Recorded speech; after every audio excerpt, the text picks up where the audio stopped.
Hi, everyone.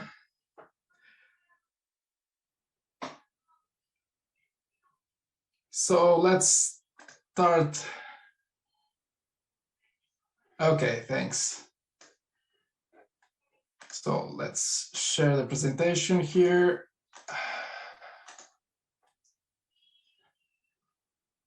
Okay, so look at these microservices. So it's what I have for you today. And I'm Bruno Batista. I'm a principal engineer and tech advisor at Talkdesk. We do contact center software in the cloud. I'm also an Eclipse Foundation committer, and I also participate in the Quimberjug and the JNation conference. So the agenda for today is I'm going to talk about Quarkus, how we use it to do microservices, and how observability is very important when you are doing microservices. And then I'll show you some code. So starting with Quarkus. So Quarkus was done initially with microservices in mind. It can be used as the server in server mode, JVM server mode, but also in native mode with crawl VM. And it's intended to have a small footprint and a fast startup time. So it's full stack. We can use all the most of the Jakarta EE APIs that we know, plus Microfile, and use some other libraries and applications with its extensions. So it's because it uses Microfile, it's also using CDI and JakartaOne and JSONB and config, and very important for microservices, the health check, as we are going to see next, and also open tracing. It also includes the security with the JOT spec, the JSON Web Tokens for authentication with OAuth 2. Open API to document the REST endpoints, the REST client to server communication with HTTP, and also very important, fault tolerance utilities.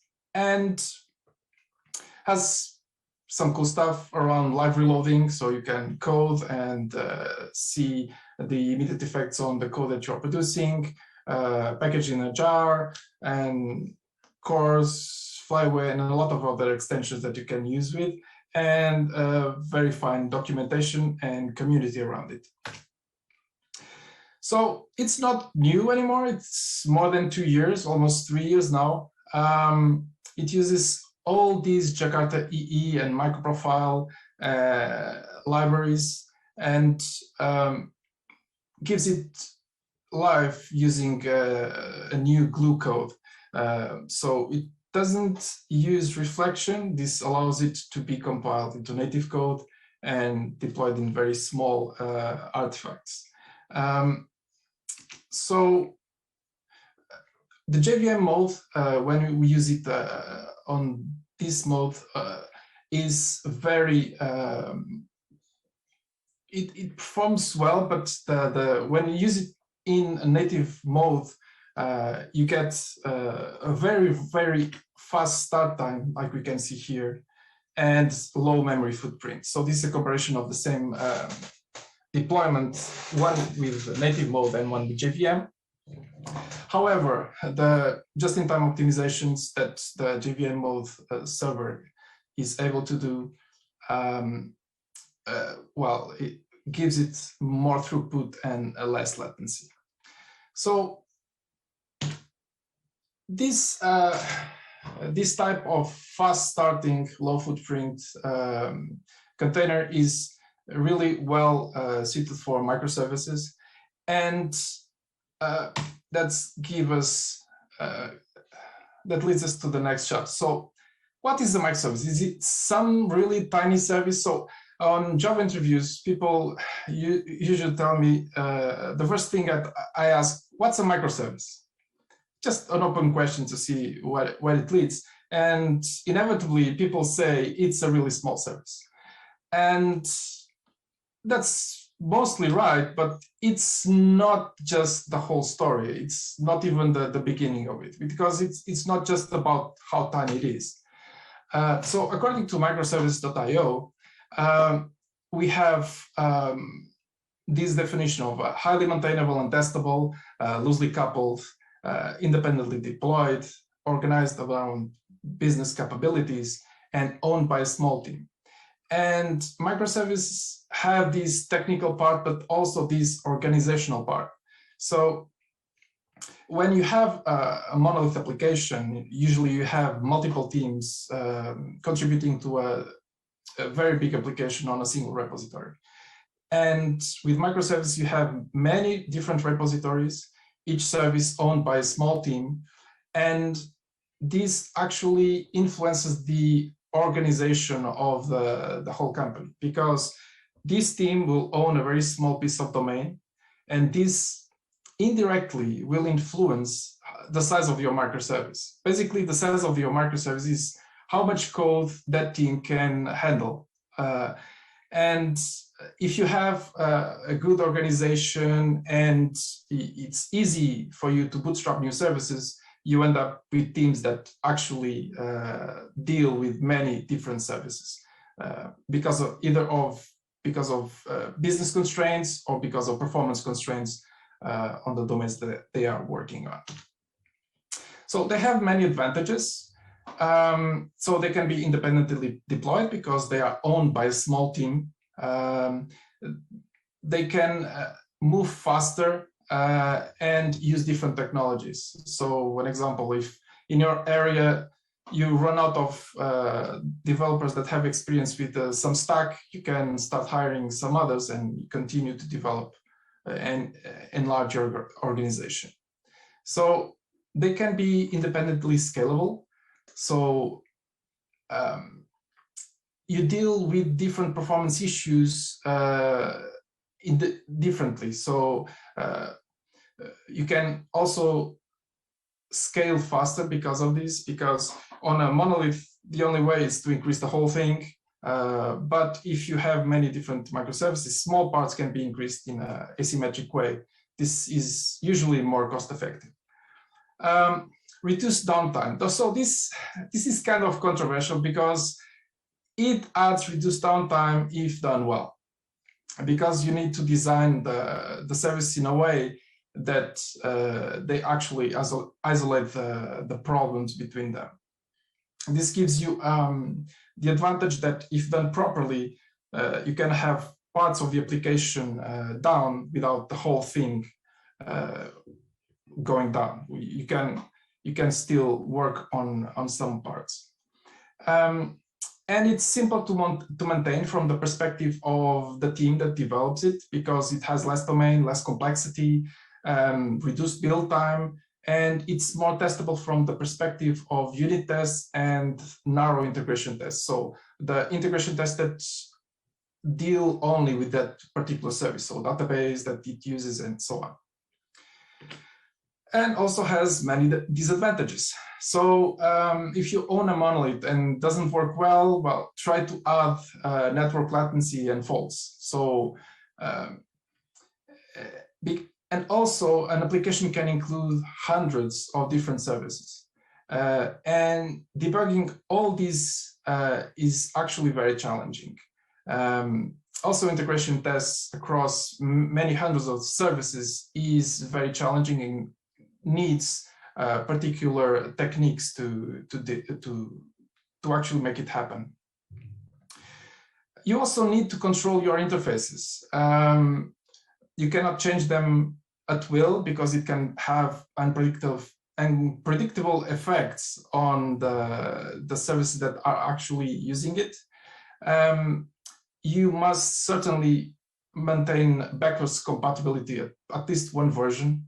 And you need API management. So many different services will mean many different endpoints scattered all over the place.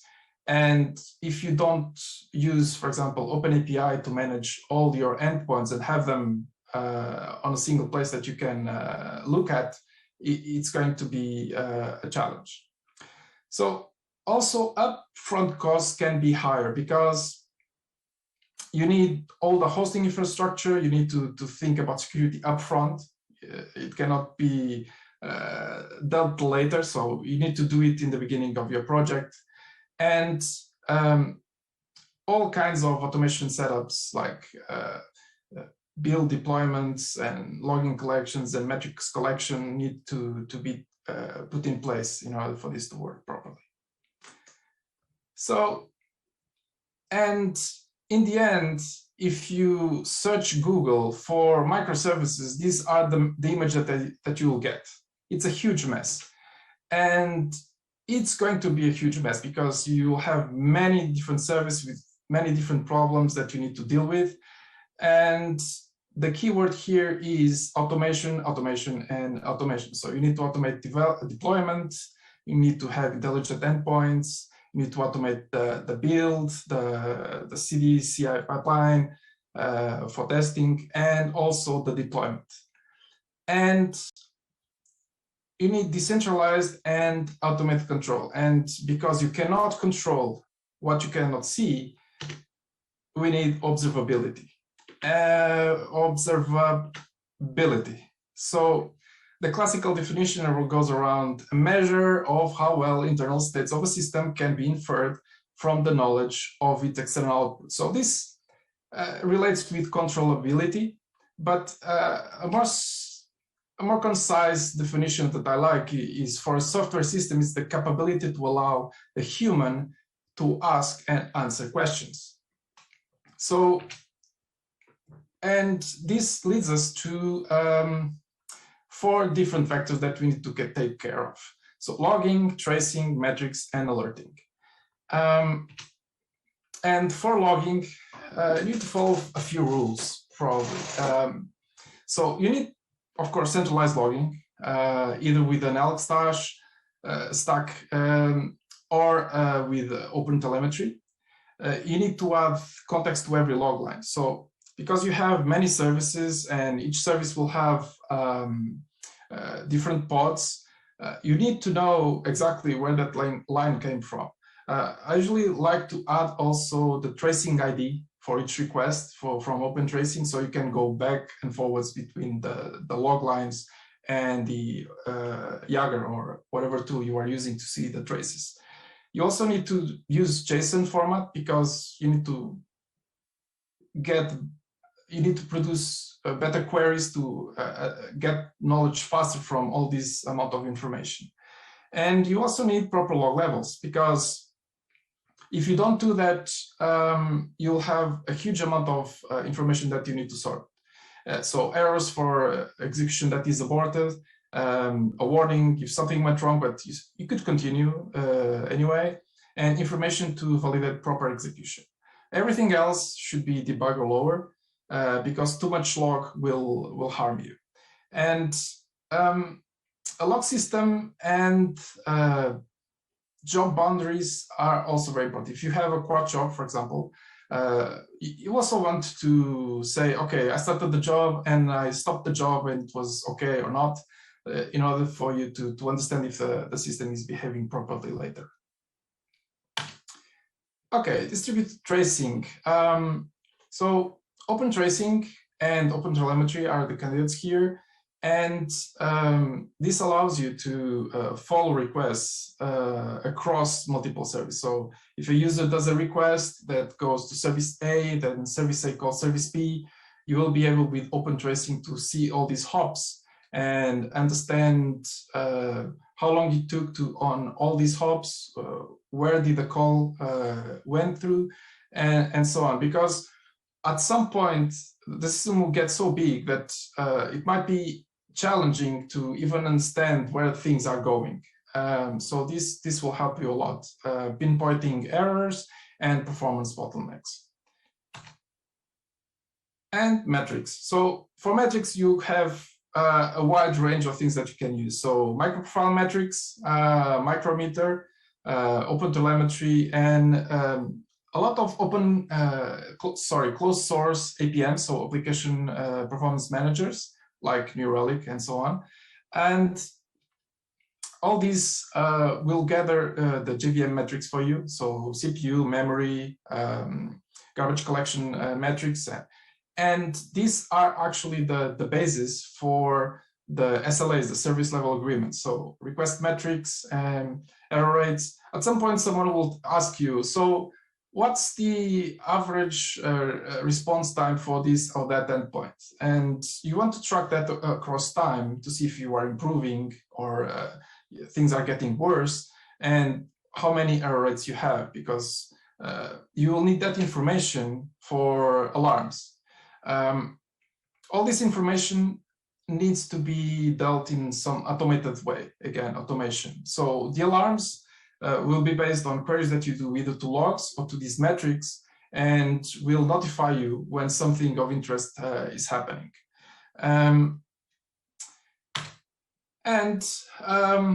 We can go now to the demo. Let's see if the demo gods are kind to me. So for today, I'm going to show you two services. So the legume service will receive a REST call and will store some legume on the database. And afterwards, it will send an event with that legume to a RabbitMQ that will be picked up by a superhero microservice that will store a super legume on its own database. And that's what we are going to see now. Okay, let me get here IntelliJ. So this is a two-service module, the legume service and the hero service. And we have here the packages organized. So the DTOs are here, the entities are here, and the business logic here. And this is a legume. It's a simple entity, JPA entity with an ID, a name, and a description. On the REST side, we transform this. We use a DTO that on the read we have an ID, name, description, but on the new we don't have a new, because when we post a new legume, we don't know the ID, so we don't need to provide something like that. And on the legume API is where we define the REST endpoint. So here we put the annotations for the JAX-RS and also the Open API. And because these annotations are quite verbose, we put them on an interface. And then we implement this interface on its own resource. And this resource is a plain CDI bin that we can inject wherever we want as well. In here, we just cut corners, so we are injecting the entity manager. Usually on a real application, this is under a repository, but here we are doing that. So I'm going to show you this provision method. So this is defined on the init endpoint. And this will basically fill the database with some default data. So a carrot and a zucchini. When we add legume here, so we create the legume and we insert it in the database. And then we create a DTO and send that DTO through a message bus. In this case, RabbitMQ. Okay. So this is how the process works. And but when we deploy a service like this, we need many things. And at some point, I was talking to you guys about fault tolerance. So in here, we can see some fault tolerance features. So when I get the list of legumes, I have a timeout here. So if this request takes more than half a second to execute, this is in milliseconds, I will call the fallback method, which is fallback, and will create to me a failed legume and will return it. So just for demo purposes. And there are also other microprofile related APIs, so the liveness health check. So on everything that you deploy on Kubernetes, for example, so you will need a liveness and a readiness check. So this is the liveness one, and this ready is the readiness one. So the liveness will give you an OK when you start the application and everything is and it's up. And the readiness will, well, you can provide additional checks. For example, check if the database is ready to go. So in here, we just go to database and do a select one. And if we get one, it's okay. If not, the database is not ready. So all this is both services are going to be packaged in a Docker container, like most things these days. And this is the infrastructure that we are going to see on the demo, working behind the scenes. So we have the two services. We are going to see everything on a Grafana. So the traces are being collected on a sidecar, which is something that you plug into the Docker container. And that will collect the traces for each of the services, and we'll send them to a Jaeger collector that will store them on a Prometheus database. Then for logging, we are using Loki and Fluentd ingester that will store the logs on a Cassandra database. And we can start this by, well, let me get the command. So this is a Docker Compose that will start a bunch of containers that have the things that I mentioned to you before. And then we can check this on, hopefully, Grafana. Okay, here it is. So logs. So we can see logs for the service. They are in JSON format, so it's quite messy. So we need to filter what we need to see. And here we see that the service started in 4 seconds, not bad. And we have all the logs here. So Grafana allows you to see many things at the same time. So we can also see the traces with Jaeger. In here we have, well, let's invoke some code so we have some information on the traces. So I have here some commands that we can see. Let's see first if we have the readiness check. Okay, so let's execute the curl. And it seems okay, all good for one of the service. The other service is in a different port. All good again. And then let's see if, well, I have something there already. Well, it's an empty. And do I have heroes there? No, it's also empty. However, this should be enough to get some vegetables list request here. So you can see the details on what happened on this request. So this was the URL that was called, and well, how long it took and so on. So now let's init our service. So I'm going to post this command, and it will get it's going to create an orange and a zucchini here. Oh, sorry, it's a carrot and a zucchini. Oh, don't want to update now. That would be fun. And if I go to the traces, I will have this post. And many different things have happened here. So this is the total amount of time that we spent until return. And we sent a message here. And we sent another message here. And this was picked up on the superhero service on the other side. So we can track with open tracing and open telemetry as well, requests not just using HTTP, but messaging or any other kind of protocol. And we can see that many things in here. So the first time we executed the send, it actually took some much more time to execute than the second time, because in here many classes were being initialized, and the second time everything was warm already and it took less time, and on the receiving side as well. So when we tried to add a hero to their database, it took some time on the first time, but a lot less in the second one. So these are the kinds of things that we can do,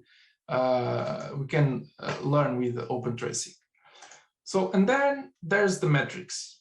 So I didn't talk much about metrics on the project, because the metrics on the project, it's just include dependency on the project. On my case, I included micrometer as the dependency for the project.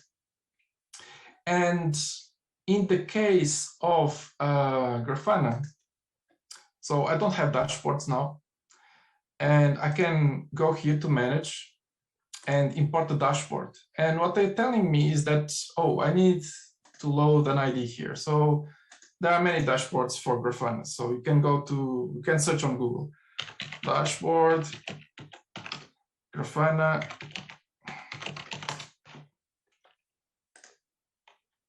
And you can search here. So I'm using a Quarkus service. So probably if I search Quarkus, I'm getting here the Quarkus micrometer dashboard. It has this ID here that I can copy. And when I go to Grafana, I just put the ID, load it, import. Oh, I need to define the source. It's on Prometheus. And boom, I have metrics from the application. So I have two of them here. So I've been working with vegetables. Let's see vegetables now. And you have all this information. So the request rate, ration rate, and all types of information that you get by default from the JVM. You can also include metrics of your own, following the multiple APIs that are available, either with Micrometer or with Microfile Metrics, and create your own dashboard with those basic metrics. Okay, so one other thing that is very important is actually, and I didn't mention this before, it's when you do the readiness, it's actually very important to on a microservice to check on the readiness part many different aspects of your application. The first one that I remember, and I always like to include it on the service, is security authentication check. So the first thing that people usually miss is the configuration of the keys that allow you to validate tokens and so on. So you can very easily create a call to one of your services that you will need to authenticate. And on startup, if you call that service with the right keys and if it passes, you know that your security is well set up. You should probably do it only on startup. So if you do like 2 or 3 calls, and if it's okay, you then don't do it any longer for the life of that service. But it's important for you to verify all the security credentials on startup, because the worst thing that you want is that your service starts, everything seems okay, but then the first time you call this or the first time you call that, you have an error, and most certainly no one is looking at the logs at the time. So you want to have these types of things automated for you, so you can fail fast when you start the services. And if you have proper logging on them, you will see the error very quickly, and you can act and change the things as well. So this is what I wanted to talk to you guys today. The presentation, so the code, sorry, is available here on the service mesh presentation link. You can contact me here on Twitter. And I also want to thank André Illiques, who helped with the infrastructure part of things. So I don't know if you guys have any questions.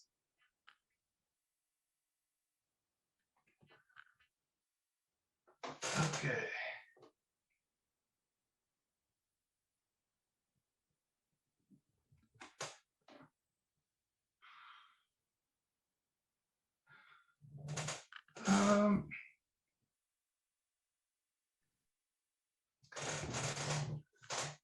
Bruno, there was one question that I posted here. I'm not sure if you already addressed that. Let me check because okay. When will Carcass migrate to Jakarta EE 9.1 Microprofile 5? Well, I'm not a Red Hat guy, so I don't really know the timelines, but I bet that if you go to the to their GitHub project, which includes their ticket list, so you will be able to find which release they are planning to migrate to that version. Perfect, thank you. You're welcome.